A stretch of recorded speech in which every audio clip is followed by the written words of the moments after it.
those rainbows in my mind. When I think of you sometime, I wanna spend some time with you. Just the two of us. We can make it if we try. Muhammad Yamin. Mr. Profesor Muhammad Yamin SH atau kita kenal sebagai Muhammad Yamin lahir di Talawi, Sawah Lunto, Sumatera Barat pada tanggal 24 Agustus 1903 dan meninggal di Jakarta pada 17 Oktober 1962 pada umurnya yang ke-59 tahun. Beliau merupakan sastrawan, sejarawan, budayawan, politikus, dan berbakat hukum yang sudah dihormati sebagai pahlawan nasional Indonesia.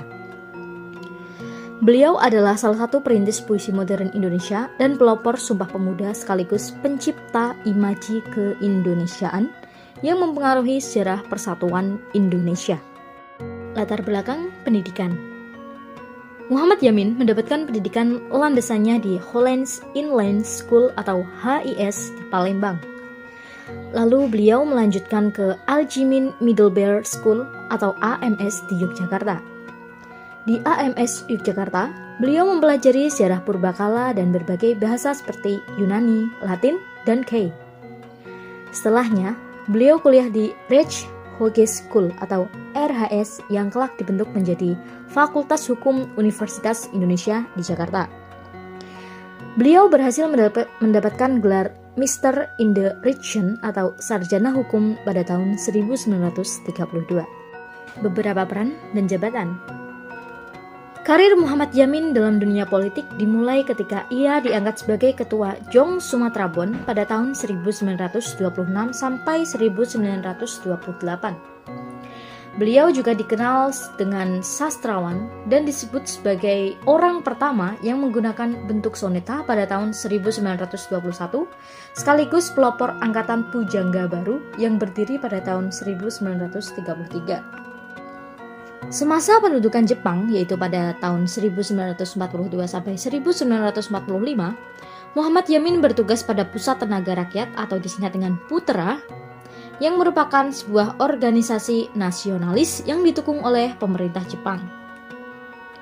Muhammad Yamin juga merupakan anggota BPUPKI loh, dan anggota Komite 9, di mana akhirnya berhasil merumuskan Piagam Jakarta. Pada saat menjadi anggota BPUPKI, beliau juga dikenal sebagai pengusul rumusan Pancasila pada saat itu. Dan berikut adalah rumusannya. Sila pertama adalah peri kebangsaan, sila kedua peri kemanusiaan, sila ketiga peri ketuhanan, sila keempat peri kerakyatan, dan sila kelima adalah kesejahteraan rakyat. Ya, walaupun usulan dasar negaranya tersebut ditolak, tidak membuat Yamin pesimis dan tetap bekerja sama dalam kemerdekaan Indonesia. Setelah kemerdekaan, jabatan-jabatan yang pernah dipangku Muhammad Yamin antara lain, satu menjadi anggota DPR sejak tahun 1950. Yang kedua menjadi Menteri Kehakiman pada tahun 1951, menjadi Menteri Pengajaran, Menteri Pendidikan dan Kebudayaan pada tahun 1953 sampai 1955. Menjabat sebagai Ketua Dewan Perancangan Nasional pada tahun 1959 sampai 1960. Menjabat sebagai Ketua Dewan Pengurus IKBN Antara pada tahun 1961 sampai 1962. Lalu menjadi Menteri Penerangan pada tahun 1962 sampai 1963. Berikut beberapa penghargaan yang diperoleh oleh Bapak Yamin.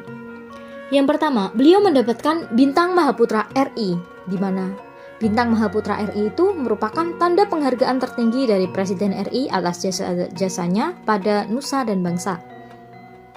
Yang kedua ada tanda penghargaan dari Korps Polisi Militer sebagai pencipta lambang Gajah Mada dan Panca Dharma Korps. Tanda penghargaan Panglima Kostrat atas jasanya menciptakan Pataka Komando Cadangan Strategis Angkatan Darat.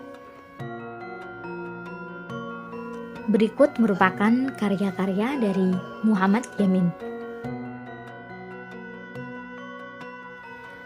Begitulah sedikit pembahasan tentang salah satu pahlawan Indonesia, Bapak Muhammad Yamin.